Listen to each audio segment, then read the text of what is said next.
அனைவருக்கும் வணக்கம். Welcome to cooks and talks. இன்றைக்கி நம்ம குக்ஸ் அண்ட் டாக்ஸில் செம்ம டேஸ்ட்டான ஹரியாலி சிக்கன் எப்படி செய்யலாம் தான் பார்க்க போகிறோம். இதை நம்ம சாதம் பிரியாணி கூடயே சைடிஷாக வச்சு சாப்பிட்லாம். சப்பாத்தி பரோட்டா கூடலாம் கூட சைடிஷாக வச்சு சாப்பிட்லாம். ஒரு வித்தியாசமான சுவையில் சாப்பிட்றதுக்கு சூப்பராக இருக்கும். இப்போ தான் நம்ம சேனல் நீங்கள் ஃபஸ்ட் டைம் பார்க்குறீங்கன்னா cooks and talks channel subscribe பண்ணுங்கள். ஃபர்தராக போடுற வீடியோஸ்லாம் நோட்டிஃபிகேஷன் வரதுக்காக பக்கத்துலேயே இருக்க பெல் ஐக்கானை கிளிக் பண்ணுங்கள். இப்போ நம்ம வீடியோக்குள்ளே போகலாம். இந்த சிக்கன் ரெசிபி செய்யறதுக்காக ஸ்டவ்வில் ஒரு அடிக்கனமான பேன் வச்சுருக்கேன். இதில் தேவையான அளவுக்கு எண்ணெய் சேர்த்துக்கலாம். எண்ணெய் சூடானதும் ஒரு துண்டு பட்டை சேர்த்துக்கிறேன். கூடவே 3 லவங்கம், ஒரு ஏலக்காய் சேர்த்துக்கிறேன். ஏலக்காய் ஆப்ஷனல் தான், வேணும்னா சேர்த்துக்கோங்க. இதை ஒரு தடவை கலந்து விட்டுட்டு 2 மீடியம் சைஸ் வெங்காயம் சின்ன சின்னதாக கட் பண்ணி வச்சுருக்கேன், அதை அதில் சேர்த்துக்கிறேன். கூடவே வெங்காயம் சீக்கிரமாக வதங்கிறதுக்காக கொஞ்சமாக இந்த மாதிரி உப்பு சேர்த்துக்கிறேன். சேர்த்துட்டு வெங்காயத்தோட பச்சை வாசனைலாம் போயிட்டு நல்லா ஒரு கண்ணாடி பதத்துக்கு வரும், அது வரைக்கும் நம்ம இதை வதக்கிக்கலாம். வெங்காயம் இந்த மாதிரி ஓரளவுக்கு வதங்கினதும் இதில் 1 டேபிள் ஸ்பூன் அளவுக்கு இஞ்சி பூண்டு விழுது சேர்த்துக்கலாம்.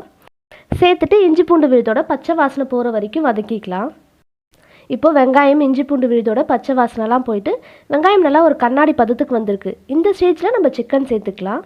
நான் ஒரு 1/2 கிலோ அளவுக்கு சிக்கன் நல்லா வாஷ் பண்ணிவிட்டு எடுத்து வச்சுருக்கேன், அதை இதில் சேர்த்துக்கிறேன். சிக்கன் சேர்த்ததும் வெங்காயம் இஞ்சி பூண்டு விழுது சிக்கன் எல்லாம் ஒன்றாகிற மாதிரி நல்லா கலந்து விட்டு இதை ஒரு 2 நிமிஷம் போல் வதக்கிக்கலாம். இப்போ நான் சிக்கனை ஒரு 2 நிமிஷம் போல் வதக்கியிருக்கேன்.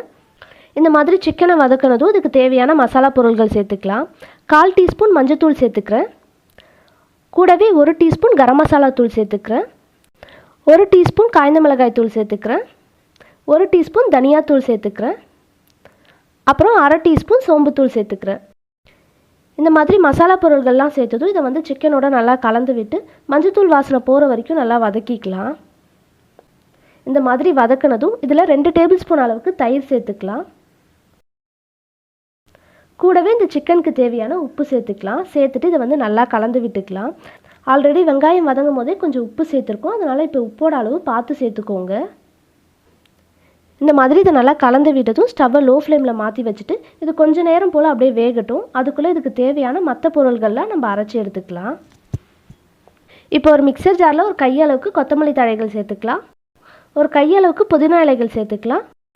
கூடவே 3 பச்சை மிளகாய் சேர்த்துக்கிறேன். உங்களோட காரத்துக்கு தகுந்த மாதிரி நீங்கள் பச்சை மிளகாய் சேர்த்துக்கோங்க. அப்புறம் 4 டேபிள் ஸ்பூன் அளவுக்கு தயிர் சேர்த்துக்கிறேன்.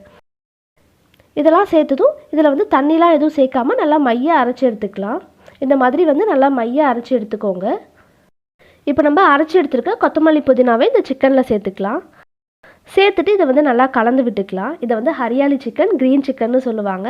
ஒரு வித்தியாசமான சுவையில் சாப்பிட்றதுக்கு சூப்பராக இருக்கும். கண்டிப்பாக சிக்கன் வாங்கினீங்கன்னா ஒரு தடவை இந்த மாதிரி ட்ரை பண்ணி பாருங்கள். வீட்டில் இருக்கவங்க எல்லாருமே நல்லா விரும்பி சாப்பிடுவாங்க. இந்த மாதிரி நல்லா கலந்து விட்டதும் ஸ்டவ்வை லோ ஃப்ளேமில் வச்சுட்டு ஒரு 20 நிமிஷம் போல் நல்லா வேக வச்சு எடுத்துக்கலாம். இடையில் ஒரு 2 தடவை கலந்து விட்டுக்கோங்க. அடிப்பிடிக்கிற மாதிரி இருந்ததுன்னா கொஞ்சமாக தண்ணி சேர்த்துக்கோங்க. ஸ்டவ்வை லோ ஃப்ளேம்லேயே வச்சு நான் இதை ஒரு 20 நிமிஷம் போல் வேக வச்சு எடுத்திருக்கேன். நம்மளோட சிக்கன் ரெசிபி சூப்பராக ரெடியாகி இருக்குது. இதோட ஸ்பைசினஸ் இன்னும் கொஞ்சம் இன்க்ரீஸ் பண்ணுறதுக்காக 1/2 டீஸ்பூன் அளவுக்கு மிளகுத்தூள் சேர்த்துக்கிறேன். ஏற்கனவே நம்ம காய்ந்த மிளகாய் தூள், பச்சை மிளகாயெல்லாம் சேர்த்துருக்கோம், அதனால் காரத்தோட அளவு பார்த்து சேர்த்துக்கோங்க. அப்புறம் இதோட டேஸ்ட் இன்னும் கொஞ்சம் என்ஹான்ஸ் பண்ணுறதுக்காக 1/2 டீஸ்பூன் அளவுக்கு பட்டர் சேர்த்துக்கிறேன். சேர்த்துட்டு இதை நல்லா கலந்து விட்டுக்கலாம். அவ்வளோதாங்க, நம்மளோட ஹரியாலி சிக்கன் ரெடி ஆகிடுச்சு. நீங்களும் கண்டிப்பாக இதை ஒரு தடவை ட்ரை பண்ணி பாருங்கள். ட்ரை பண்ணிவிட்டு மறக்காமல் உங்களோட ஃபீட்பேக் கமெண்ட் பண்ணுங்கள். இந்த வீடியோ உங்களுக்கு பிடிச்சிருந்ததுன்னா லைக் பண்ணுங்கள். Cooks and talks channel subscribe பண்ணுங்கள். ஃபர்தராக போடுற வீடியோஸ்லாம் நோட்டிஃபிகேஷன் வரதுக்காக பக்கத்துலேயே இருக்க பெல் ஐக்கானை கிளிக் பண்ணுங்கள். தேங்க்யூ ஃபார் வாட்சிங்.